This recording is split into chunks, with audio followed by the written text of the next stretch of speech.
한 노인이 숭어 낚시를 하는데 얼마나 고기를 잘 잡는지 여러 사람이 있는데 이분만 고기를 잘 잡는 겁니다. 지나던 청년이 넋을 놓고 보다가 그 노인분에게 여쭤보죠. 노인장께서는 낚시를 참 잘하십니다. 어떻게 이렇게 낚시를 잘하실 수가 있으신지요? 노인은 기분이 좋아져서 이렇게 대답을 했습니다. 숭어 낚시를 하는데 몇 가지 비결이 있는데 첫째는 절대로 한눈을 팔면 안 된다. 자, 거기 와서 툭 건들면 절대로 한눈 팔면 고기를 잡을 수 없죠. 두 번째는 미끼를 잘 사용해야 된다는 거예요. 그 숭어가 잘 먹는 미끼를 줘야 잡을 수 있다는 거예요. 세 번째, 인내를 가지고 기다려야 됩니다. 기다림이 없이는 낚시할 수 없어요. 마지막으로는 무조건 기다리면 안 됩니다. 적절할 때 낚시를 당겨야 돼요. 타이밍이 중요하다는 거죠. 자, 그렇다면 한마디로 얘기한다면 뭘까요? 낚시를 잘하기 위해서는 집중해야 된다. 집중해야 뭘 할 수 있어요. 여러분, 우리가 세상에서 뭘 해도 집중하는 게 중요합니다. 오랜 시간 앉아있다고 공부하는 게 아니라 얼마나 집중하는가라고 하는 게 중요하죠. 글렌 힐슨이라고 하는 영성신학자는 말하기를 오늘 현대인들이 하나님의 음성을 귀담아 듣지 못하는 이유는 두 가지다. 그렇게 말합니다. 하나님의 음성을 귀담아 듣지 못한 이유, 첫째는 too busy라는 거예요. 너무 바쁘다는 거예요. 너무 바빠서 하나님의 음성을 귀담아 듣질 못합니다. 이런 일에 바쁘고 저런 일에 바빠서 하나님의 말씀을 귀담아 들을 수 없어요. 바쁘기 때문에. 두 번째로는 노이즈라는 말이에요. 노이즈란 말은 소음이란 말이죠. 잡다한 소리들, 그 소리가 잘 듣질 못하게 한다는 거예요. 우리가 잡다한 소리 때문에 역사의 음성을 들어야 될 때 역사의 음성을 듣지를 못하고 양심의 음성을 들어야 될 때 양심의 음성을 듣지를 못합니다. 정말로 중요한 것은 하나님의 음성을 들어야 될 때 노이즈 때문에 하나님의 음성을 들을 수 없다. 심각한 문제죠. 서로 진심으로 사랑하는 남녀가 있었답니다. 서로 만나는 가운데 사랑이 깊어갔는데 부득이 일 때문에 외국에 나가야 됐습니다. 남자가. 근데 남자의 마음속에는 몸이 멀어지면 마음이 멀어진다고 하는 말이 있는데 내가 적어도 5년은 밖에 나가 있어야 되는데 같이 갈 형편 못 되고 몸이 떨어지면 우리의 마음이 변하지 않을까 하는 두려움이 있었어요. 그래서 출국하기 전날 교제하는 아가씨를 불러놓고 이런 얘기를 했습니다. 이제 내가 헤어져 가면 몸이 멀어지면 마음이 멀어진다고 하는데 절대 그럴 일이 없겠지만 제가 사실 두렵습니다. 당신의 마음도 변할까? 내 마음도 그럴까? 걱정이 되는데 제가 1년이 지난 다음에 내가 장미꽃 백송이를 보내겠습니다. 근데 혹시 제가 장미꽃 백송이를 보내지 않는다면 마음이 바뀐 겁니다. 더 이상 기다릴 필요가 없어요. 그런데 제가 장미꽃 보내면서 카드를 하나 보낼 테니까 그 카드를 꼭 읽어보시오. 그리고 헤어졌습니다. 편지를 주고받으면서 어느덧 1년이라는 세월이 흘렀어요. 어김없이 1년 될 때 장미꽃을 보내왔습니다. 여인은 장미꽃 송이를 헤아리기 시작했어요. 한 송이, 두 송이, 세 송이 세어봤는데 99송입니다. 내가 잘못 헤아렸겠거니 하고 또 세었습니다. 몇 번을 헤아렸어요. 그런데 99송. 다리 힘이 풀렸어요. 털썩 주저앉아 엉엉 울었습니다. 이 남자가 마음 변했구나. 마음에 큰 상처를 입었어요. 보낸 카드를 읽을 마음도 없었어요.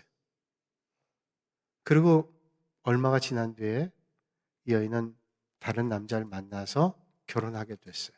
그게 헤어지는 거죠. 세월이 흘러 5년이 됐습니다. 이 남자가 귀국을 했어요. 여자는 다른 남자를 만나 결혼했어요. 너무 안타까움 가운데 왜 이런 일이 있었는가 생각하면서 수소문해서 어렵지만 한 번만 딱 만나자 얘기했어요. 어려운 가운데 한 번 만났는데 꼭 묻고 싶은 게 있다는 거예요. 내가 장미송이를 받은 걸 보낸 걸 받았냐? 받았다고. 99송이를 보내지 않았냐? 그렇다고. 그런데 혹시 내가 보낸 카드는 읽어보셨냐고. 내가 그걸 읽을 필요가 뭐 있겠냐고. 마음이 변했다고 하는데, 그런데 그 카드의 내용은 이런 거였어요. 마지막 한 송이의 장미는 세상에서 가장 아름다운 바로 당신입니다. 그러니까 99송이 장미에 바로 가장 아름다운 당신 장미, 백송이. 이 여인은 그 카드를 열어볼 그런 여력도 그런 마음도 없었어요. 그 말을 듣고는 고개를 숙이고 남자는 떠났어요. 우리 사람의 마음도요, 어떤 때는 제대로 읽질 못하면 큰 오해가 있게 됩니다. 하물며 정말로 무서운 것은 하나님의 말씀을 이해하지 못한다. 하나님의 말씀이 들리지 않는다. 이것처럼 무서운 일이 없어요. 바꿔 얘기하면 가장 큰 복은 하나님의 말씀을 들을 줄 알고 하나님의 음성을 듣는 것입니다. 오늘 이 아침에 하나님의 말씀을 잘 듣고 하나님의 은혜를 만나는 여러분들이 되시기를 주님의 이름으로 축복합니다. 그렇다면 왜 하나님의 말씀이 들리지 않을까요? 아니, 예수 믿는 사람 가운데 하나님 말씀을 듣고 싶지 않은 사람이 어디 있겠어요? 그런데 왜 하나님의 말씀이 도대체 들리질 않습니까? 오늘 성경은 우리에게 이렇게 말씀해 주시죠. 교만은 패망의 선봉이요 거만한 마음은 넘어짐의 앞잡이니라. 그렇습니다. 거만은 하나님의 말씀을 들을 수 없어요. 망하는 길입니다. 하나님의 말씀 앞에 교만하고 거만하면 이게 망하는 길이라는 거예요. 얼마나 무서운 일인지 몰라요. 이스라엘의 첫 번째 왕이었던 사울 왕이 겸손할 때 스스로 참 부족하다고 여길 때는 하나님께서 그를 높이 들어서 이스라엘의 왕으로 삼아주셨습니다. 그런데 그가 교만하게 됐을 때는 하나님께서 그를 버리셨습니다. 하나님의 말씀을 버렸기 때문에 하나님께서 그를 버리셨어요. 하나님 말씀하시죠. 내가 너를 버렸노라. 하나님이 사울을 버렸대요. 한때 사울은 전쟁마다 승전했습니다. 전쟁터에 승리했는데 하나님께서 그를 버리셨어요. 전쟁에 승리했는데 그는 망했습니다. 왜 망했을까요? 전쟁에 승리하고 하나님께 영광 올려드리기보다 자기를 높였습니다. 영원한 기념비를 세워야 되겠다. 그 기념비가 하나님을 높이는 기념비여야 되는데 내가 전쟁에 승전했다라고 하는 것을 알리기 위한 승전 기념비. 그 교만이 하나님께로부터 멀어졌어요. 당시에는 하나님께 제사 드릴 때 제사장이 모든 제사를 주관해야 됐습니다. 아무리 왕이라 할지라도 왕이 하나님 앞에 드리는 제사를 주관할 수 없어요. 사울 왕이 블레셋과의 전쟁을 앞두고 하나님께 예배드려야 되겠는데 사무엘 선지자를 불러도 오질 않아요. 늦는 거죠. 자기 생각에. 그래서 어떻게 할까? 전전 근거하다가 이렇게 그냥 전쟁터에 나갔다간 우린 피할 게 뻔하다라는 생각하는 가운데 자기가 제사를 주관합니다. 결국 그 일 때문에 하나님 앞에 크게 책망받죠. 뭘 얘기할까요? 아니, 이 급한 일, 이 중요한 일을 내가 도저히 할 수 있는 상황이 아니라 내가 한 거 아닙니까? 변명할 수도 있겠죠. 그런데 하나님은 원하시지 않아요. 결국 그는 교만한 마음이 내가 왕인데 못할 게 어딨나? 내가 이렇게 높은 자리에 있는데 내가 하지 않으면 안 될 게 뭐 있나? 하는 마음이 앞섰어요. 하나님을 존중하지 않았습니다. 결국 그 교만이 패망의 길로 갔어요. 주님 말씀하죠. 교만은 패망의 선봉이다. 오늘 주님 말씀합니다. 삼가 말씀에 주의하는 자는 좋은 것을 얻나니 여호와를 의지하는 자는 복이 있느니라. 그렇다면 이 말씀이 뭘까요? 하나님의 말씀 앞에 내가 대면하는 걸 얘기해요. 삼가 말씀에 주의한다. 내가 하나님 말씀 앞에 주의하며 서는 거예요. 하나님 말씀 앞에 서는 거예요. 성경에 보면 야곱이라는 사람이 있죠. 그가 20여 년 동안 형 에서와의 갈등 가운데 외삼촌 라반 집에 갔다가 이제 집에 돌아오게 됩니다. 가장 그 마음의 큰 두려움은 그의 형 에서가 자기를 어떻게 할까라는 두려움이에요. 그 두려움에 전전긍긍하며 야복강변에서 그는 하나님 앞에 대면합니다. 온 마음에 절규하며 하나님의 천사와 씨름하죠. 그에게는 아내가 4사람이 있었습니다. 레아, 라헬, 비라, 실바. 그런데 그 4여인도 아무런 도움 되지 않았어요. 그에게는 12명의 아들도 있었습니다. 그 아들도 그에겐 큰 도움 되지 않았어요. 그는 외삼촌 라반의 집에서 일하는 가운데 하나님이 복을 주셔서 많은 재물도 모았습니다. 그런데 그 재물도 그에게는 힘이 될 수 없었어요. 많은 재산도 가족도 그에게 소용없었습니다. 하나님 앞에 서서 1대1로 밤새도록 기도합니다. 그러나 하나님과의 관계가 중요한 거죠. 왜 하나님과의 관계가 중요할까요? 어떤 것보다도 하나님의 음성을 듣는 게 중요하기 때문에.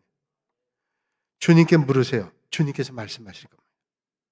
오늘 이 아침에도 여러분 마음의 문을 활짝 열고 하나님 앞에 묻고 주님의 음성을 들으시는 여러분들이 되시기를 주님의 이름으로 축복합니다.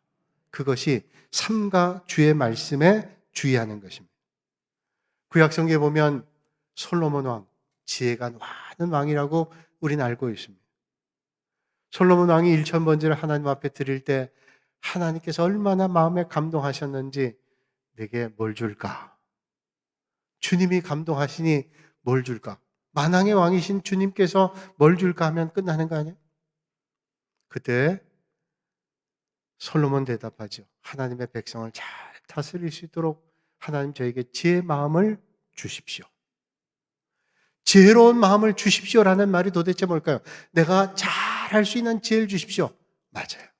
히브리 원어를 보면 지혜로운 마음을 주십시오라는 말을 미부시의 미드라는 말로 써 있어요. 미부시의 미드라는 말은 뭐냐면 하나님 마음을 듣는 마음을 주십시오. 지혜로운 마음이라는 것은 미부시의 미드라는 말은 하나님의 마음을 읽을 수 있는 그런 마음을 주십시오. 그게 바로 듣는 마음.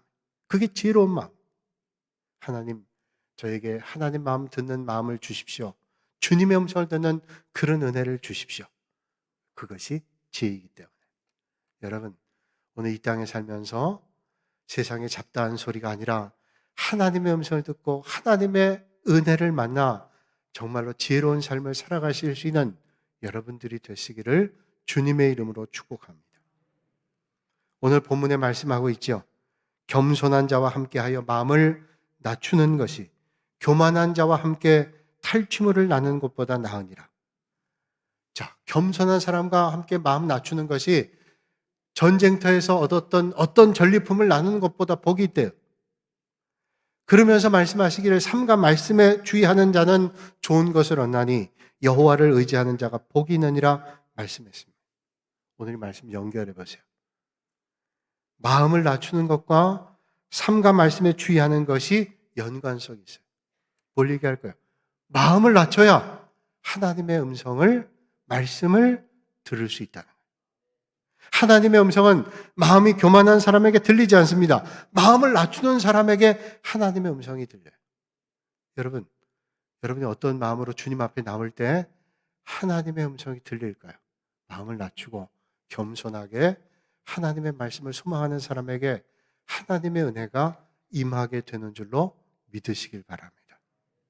존 비비어라는 목사님이 계신데 이분은 퍼듀 대학이라는 학교에서 기계공학 공부하다가 아주 친한 친구를 통해서 예수님을 영접했어요. 회심을 해서 원래는 공학자가 되고 싶었는데 그 길을 그만두고 신학을 공부해서 목사가 됐습니다. 특별히 많은 신앙 저술들을 했어요. 끈질김이란 책에서 존 비비어 목사님이 이런 자신의 간증을 했습니다. 그러니까 미국의 남동부에 집회를 인도하러 가게 되는데 한 교회 초청을 받고 그 소식을 듣고 그 남동부, 미 남동부에 그 같은 지역에 있는 교도소가 있는데 그 교도소 소장이 아마 믿음이 좋았던 것 같아요. 목사님 오신다는 얘기를 들었는데 우리 재소자들 가운데 하나님의 은혜를 사모하는 사람들이 많습니다. 물론 한때 죄 때문에 감옥에 와 있지만 주님의 은혜를 삼하는 사람들이 많아요. 그러니 우리가 단독으로 모실 수는 없지만 목사님이 이 지역에 오신다고 하니 오시기 조금 전에 오셔서 저희 감옥에 와서 말씀 전해주시면 은혜를 많이 받겠습니다. 기도로 준비하겠습니다. 뭐 귀한 말씀이니까 거절할 수 없었어요. 가는 길이니. 그래서 비비어 목사님이 예, 그러겠습니다. 준비하고 드디어 교도소에 갔어요. 저도 교도소 가서 몇 번 설교해 봤지만 교도소에 은혜가 많아요. 죄가 있는 곳에 은혜가 있다 그랬잖아요. 은혜가 많아요. 갈급해요. 말씀 전하는데 얼마나 은혜를 많이 받는지 제수자들이 찬송도 뜨겁고 기도도 뜨겁고 하나님 말씀에 반응에 뜨겁고 그 은혜가 충만한 시간 가운데 병 고침의 은혜도 있었고 말씀의 은혜가 충만했어요. 1시간 반 동안 집회하는데 은혜가 풍성한 시간이었습니다. 이 목사님이 그 집회를 통해서 본인도 은혜 많이 받고 마음이 고무가 됐어요. 야, 하나님께서 이렇게 예기치 못한 은혜를 주셨는데 이제 오늘 오후에 있는 집회는 하나님께 더 큰 은혜를 베풀어 주시겠다. 그런 기대를 가지고 이제 원래 청안 교회에 가서 예배를 인도하게 됐습니다. 찬송도 하고 기도도 하는데 마음이 냉랭해요. 교인들도 마음이 냉랭하고 이상하게 달아오르지 않아요. 이게 영적인 하나님의 말씀의 역사가 일어나야 되는데 이게 되지가 않습니다. 대체 왜 그럴까? 가만 생각해 보니까 교인들이 몸으로 말하는 거예요. 목사님 어디서 왔는지 모르지만 우린 다 이미 들었어요. 알 만큼 알아요. 몸으로 거부하는 게 보이는 거예요. 그날 집회에 은혜가 없었어요. 존 비비어 목사님이 그 경험을 통해 얘기해요. 우리는 마음이 높아질 때 은혜 없어요. 성경 말씀하시기를 심령이 가난한 자는 복이 있다. 심령이 가난한 자가 주의 말씀을 사모하는 거예요. 마음을 낮춰야 하나님의 은혜가 옵니다. 낮출 때 하나님의 음성이 들려집니다. 하나님의 인도하심이 넘치게 됩니다. 기도할 때 마음 낮춰 하나님의 음성을 듣고 찬송할 때 마음을 낮춰 하나님의 은혜, 귀한 은혜가 넘치고 말씀 들을 때 마음을 낮춰 겸손하는 주의 말씀을 받아 하나님의 은혜, 풍성한 하나님의 은혜를 경험할 수 있는 여러분들이 되시기를 주님의 이름으로 축복합니다. 사랑하는 여러분, 사탄은 우리를 교만하게 만들어요. 하나님께서 제일 싫어하는 게 교만인데 마귀는 그걸 알고 교만하게 만듭니다. 선악과를 따먹게 했던 마귀의 욕이 뭐예요? 그걸 먹으면 네 눈 밝아질 거야. 하나님처럼 될 거야. 마귀는 우리를 교만하게 만듭니다. 그 교만하게 하면 사람이 조금 잘 되면 교만에 우쭐합니다. 하나님도 보이지 않아요. 그리고 어려움이 오면 절망해요. 하나님 보이지 않으니까 전혀 희망이 없어요. 마귀는 우리를 교만하게 하고 절망하게 합니다. 그런데 성령님은 우리에게 낮아지게 하세요. 겸손하게 하세요. 그래서 하나님의 은혜가 임하게 하십니다. 저는 여러분들이 성령님으로 충만해 하나님의 은혜가 여러분의 삶의 자리에 넘치실 수 있기를 주님의 이름으로 축복합니다. 성령님 나와 함께 하시면 하나님의 은혜가 샘솟는 거죠. 한때 잘 나가던 신문 기자가 있었습니다. 근데 이분이 기사를 썼는데 그게 뭔가 왜곡이 돼가지고 그게 송사에 걸려가지고 감옥에 가게 됐어요. 억울했어요. 이게 아닌데 뭔가 잘못됐어요. 그런데 자기가 몸담고 있는 신문사에서도 자기를 변호해 주지 않습니다. 도움 주지 않습니다. 아무도 돕는 사람, 억울하게 감옥 갔다 생각했어요. 교도소에 갔는데 하필이면 최고 흉악범들이 있는 그런 감방이 들어왔어요. 그 감방에 있는 사람들이 다 몸이 문신이 얼마나 무서운지 쳐다만 봐도 무서워요. 이 사람 뭐 그런 곳에 있으니 얼마나 두려웠겠어. 꼼짝을 못하고 벌벌 떨고 있는데 그 감방에 그 폭력배 두목격인 사람이 부르더라고요. 불러서 묻더라고요. 교회 다녔냐고. 제가 교회 안 다녔는데요. 그럼 찬송은 아는 게 있냐? 찬송도 모르죠, 제가. 모른단 말 하기도 두려운 거예요. 불량배가 물어보면. 성경은 읽어봤냐고. 계속 모른다고 말하기 뭐하잖아요. 성경은 제가 대학 다닐 때 그래도 교양적으로 많이 보지 않았지만 서양사에 관심이 있어서 간헐적으로 조금 본 것이 있습니다. 그 내용은 잘 모르지만 근데 이 두목이 얘기하는 거예요. 오늘 저녁부터 예배를 인도하래.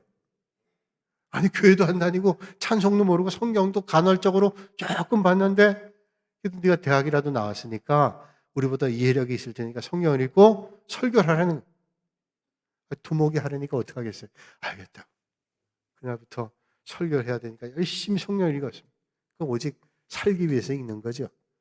그리고 그 성경 말씀을 자기 나름대로 풀이해 본 거예요. 뭘 알겠어요? 풀이해서 말씀 전하는데 이 두목, 감방 두목이 은혜를 받는 거예요. 아멘 하고 할렐루야 하고 눈물을 흘리면서 회개하는 거예요. 매일 밤. 속으로 생각했다. 아니 저 사람이 날 비웃는 건가? 아니 내가 알지도 못하고 하는데 저렇게 은혜를 받다니 근데 은혜를 받는 거예요. 그러다가 얼마간 세월이 지난 다음에 이분이 감방을 다른 곳으로 옮겨갔습니다. 그때 생각했대요. 아니 내가 성경도 모르는데 말씀 전하는데 은혜 받는 걸 보면서 도대체 이 성경이란 게 뭔가 근데 진지하게 한번 자기가 말씀 앞에 섰어요. 그렇게 깊이 말씀을 읽는 가운데 성령님께서 그 마음에 찾아오셔서 그의 심령에 변화가 왔습니다. 주님을 영접했어요. 그리고 얼마간 감옥 생활하다가 이제 나왔어요. 그 사이에 자기도 예수님 영접하고 온 가족이 주님을 만났어요. 그런데 신문 기자로 다시 복직도 되지 않고 어려운 생활, 경제적으로 7년 반 동안을 어려운 생활을 겪었습니다. 어떻게 살까? 내가 쓸 수 있는, 내가 할 수 있는 능력이라고는 글 쓰는 것밖에 없는데 작가가 돼야 되겠다. 해도 안 돼요. 믿음이 있었잖아요. 그 어려운 시기를 믿음으로 이기면서 하나님 은혜 주셔서 제게 10만 독자만 주시면 하나님께 영광도 되고 제 길도 열리겠어요. 기도했어요. 잘 안 되더래. 하나님께서 은혜 주셔서 하나님의 은혜로 길이 열리기 시작했어요. 그가 쓴 글이 잘 팔렸습니다. 2000년 한 해 동안 연말에 교보문고에서 최고로 많이 팔린 책이 바로 이 사람이 쓴 책이에요. 베스트셀러가 됐습니다. 10만 독자만 주시면 했던 이 사람이 150만 독자를 가진 그런 책을 썼어요. 조창인이라는 분이 쓴 가시고기라는 책. 아마 많은 분들이 읽으셨어요. 부성애에 대한 얘기죠. 부성. 혈액암에 걸린 아들. 그 아들을 고치기 위해서 애를 썼던 이 가시고기란 물고기가 물고기 가운데 특이하게 수컷이 자기 알을 돌본다 그러잖아요. 그래서 부성애 그러면 가시고기를 얘기하는데 그 책을 썼어요. 그가 이런 고백을 합니다. 하나님은 살아계십니다. 하나님의 능력은 무한합니다. 내가 내 능력의 한계를 솔직하게 인정하고 매 순간 하나님의 능력과 도움을 구하며 기도할 때 하나님께서 놀랍게 응답해 주시고 축복해 주셨습니다. 그전에는요, 자기의 능력으로 살았어요. 그런데 주님 만나고 난 다음에 자기는 철저하게 낮아졌습니다. 주님 도와주시면, 하나님께서 함께 해주시면 하나님께서 그를 들어 역사하셨어요. 여러분, 낮아질 때 주님은 높여주십니다. 오늘 주님 말씀하죠. 삼가 말씀에 주의하는 자는 좋은 것을 얻는. 말씀에 주의하는 자가 좋은 것을 얻는데요. 여호와를 의지하는 자는 복이 있다. 말씀에 주의한다는 말씀 뭘까요? 말씀에 신경 쓰는 게 관심 갖는 겁니다. 쉽게 가볍게 대하지 않고 하나님 말씀에 모든 걸 집중하는 거예요. 잡음에 분주한 일에 빼앗기지 않고 하나님 말씀에 집중하는 거예요. 그렇게 여호와를 의지하는 자는 복이 있다. 주님 말씀합니다. 사랑하는 여러분, 하나님 말씀을 주의하여 좋은 걸 얻는 가장 복된 삶이 되시기를 주님의 이름으로 축복합니다. 시편 1편에 말씀하죠. 복 있는 사람은 어떤 사람입니까? 오직 여호와의 율법을 즐거워하여 그의 율법을 주야로 묵상하는도다. 그는 시냇가에 심은 나무가 철을 따라 열매를 맺으며 그 잎사귀가 마르지 아니함 같으니 그가 하는 모든 일이 다 형통하리로다. 여러분, 복 있는 사람은 주야로 하나님 말씀을 묵상하는 자예요. 그 하나님의 말씀을 묵상하는데 하나님께서 어떻게 하세요? 그가 하는 모든 일이 형통케 하신다. 여러분, 세상에 사는 사람 치고 자기가 하는 일이 형통하지 않길 원하는 사람이 어디 있겠어요? 그 비결이 여기 있습니다. 하나님의 말씀을 주야로 묵상하는, 날마다 주의 말씀을 여러분의 발에 걸음의 빛과 등이 되게 하시는 겁니다. 그러면 하나님께서 우리에게를 형통케 하신다. 하나님께서 모세의 뒤를 이끌어서 이스라엘 백성들을 이끌게 하신 여호수아에게 두려워하는 그에게 하나님께서 주신 말씀이 이렇습니다. 이 율법책을 내 입에서 떠나지 말게 하며 주야로 그것을 묵상하여 그 안에 기록된 대로 다 지켜 행하라. 그리하면 내 길이 평탄하게 될 것이며 내가 형통하리라. 내 율법책 말씀에, 하나님의 말씀을 내 입에서 떠나지 않게 하면, 그리고 그 말씀대로 살면 하나님께서 우리의 길을 평탄케 하고 형통케 한대. 여러분, 그런 복이 여러분께 있기를 주님의 이름으로 축복합니다. 하나님 말씀에 주의하는 사람에게는 하나님 좋은 걸 주신다. 하나님 말씀, 그건 하나님 말씀이지 외면하면 안 돼요. 하나님 말씀이 우리에게 좋은 걸 주시고, 그렇게 하나님 의지하는 사람에게 하나님께서 복을 주세요. 어떤 신앙생활하는 집사님 부부 가정이 있는데, 우리가 교회 다녀도 부부간에 오해로 갈등으로 다툴 때 있잖아요. 이 부부가 한번 싸웠어요. 싸우니까 아내가 화가 나가지고 안방문을 쾅 닫고 들어갔어요. 잠갔어요. 기분 나빠가지고. 뭐 그럴 수 있죠. 근데 그러다 보니까 남편이 후회가 되는 거야. 아이고, 내가 좀 참을 걸. 내가 좀 이해력이 부족했다. 이런 생각이 들었어요. 그럴 때 있잖아요. 근데 아이들은 또 그러니까 불안하기도 하고. 저녁 때가 됐는데 밥도 차려주지 않고 그러니까 아이들도 배고프다 그러고 남편도 미안하고, 그래서 어떻게 하면 풀까 하다가 문을 두드려. 내가 잘못했다고 문 좀 열으라고. 애들도 쳐다보는 눈동자가 아주 그냥 민망한 거예요. 아무래도 문을 열지 않아요. 그런데 이분이 교회에서 제자 훈련하면서 암송한 성경 말씀이 있는 거예요. 그래서 그 말씀이 떠올라서 이렇게 읽었어요.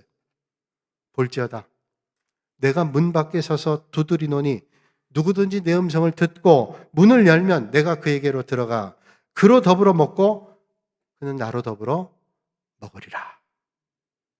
문 좀 열어달라는 거 아니에요. 아무 대답이 없다가 조금 뒤에 집사님, 여자 집사님 대답했대요. 너희가 나를 떠나서는 아무것도 할 수 없습니다. 알아서 해 하는. 그렇게 말씀으로 주고받다 보니까 화해가 됐어요. 아이고, 내가 잘못했다고 이해하다라고. 여러분, 어떤 삶의 자리에 있어도 마음이 다툼이 나도 하나님 말씀 밖으로 나가지 않고 하나님 말씀 안에서 나아갈 때 하나님 베풀으시는 은혜가 있게 될 줄로 믿으시길 바랍니다. 아이, 내가 화나. 말씀 소용없어. 아니요. 그때도 말씀 앞으로, 하나님의 은혜 앞으로 가야지.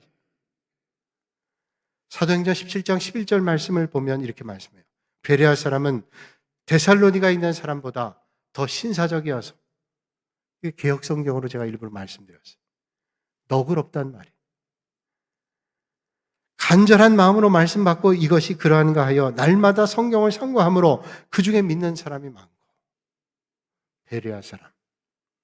여러분, 성경에 보면 베레아 사람이 나오는데 그 베레아 사람에 대해서 많이 말씀하지 않지만 이 베레아 사람의 대표적인 표현이 신사적이다. 이 베레아가 나오는 말씀은 바울이 2차 전도여행 때 이제 갈라디아 지방에서 복음 전하다가 비두니아를 거쳐서 아시아로 내려오려고 그랬어요.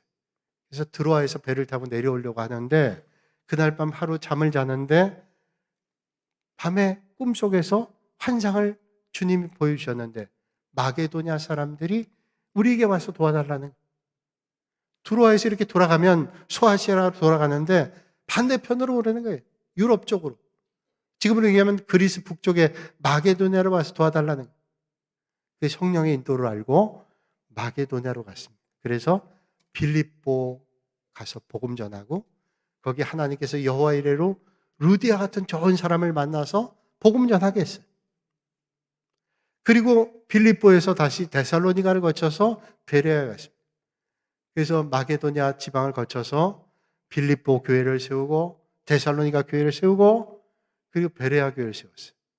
근데 베레아 사람들은 아주 신사적인 사람, 너그러운 사람.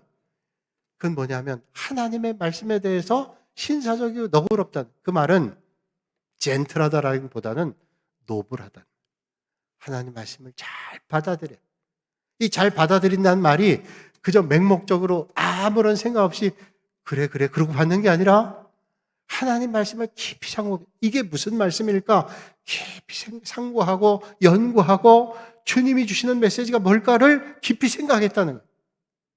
순전하게 주의 말씀을 깊이 묵상하고 깨닫고 그렇게 자기들의 삶의 표대로 삼는 것을 즐겨했던, 저는 우리 동북교회 모든 성도들이 베레아 성도들 같은 그런 말씀을 잘 받는 은혜의 사람들이 되시기를 주님의 이름으로 축복합니다.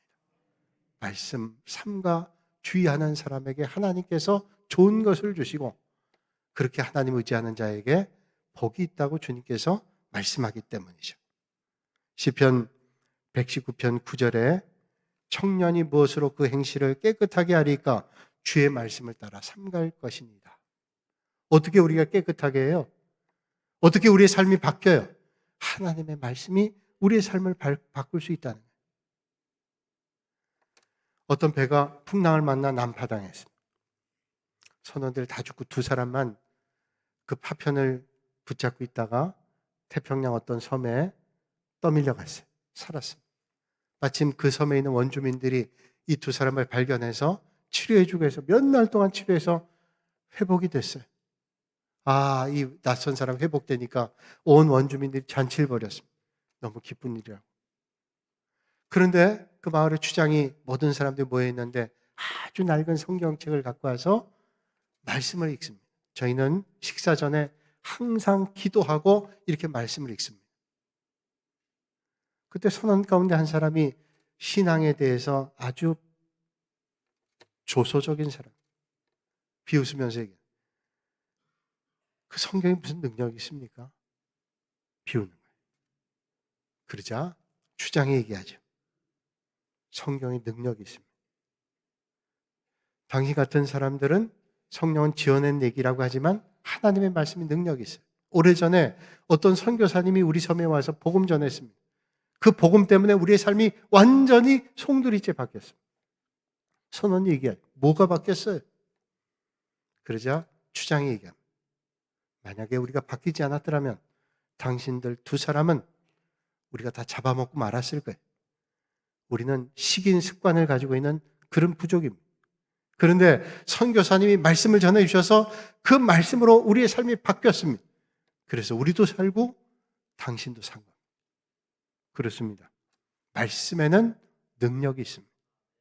여러분 아무리 분주하고 바쁘고 산만하고 해야 될 일이 많다 할지라도 마음을 맞추고 하나님의 말씀을, 하나님의 마음을 읽고 헤아릴 수 있는 여러분들이 되시기를 주님의 이름으로 축복합니다. 하나님의 음성을 듣기 위해서 세상의 소리를 줄이고 마음을 낮추고 주님의 음성을 들으실 수 있기를 바랍니다. 오늘 주님 우리에게 말씀합니다. 삼가 말씀에 주의하는 자는 좋은 것을 얻나니 여호와를 의지하는 자가 복이 있느니라. 거룩하신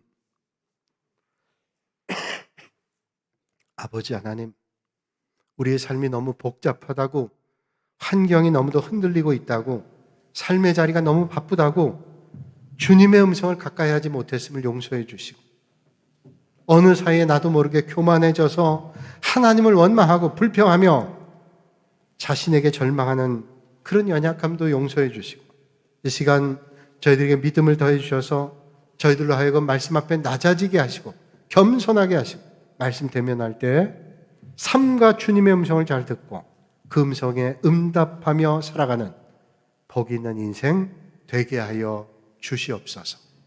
예수님의 이름으로 기도하옵나이다. 아멘.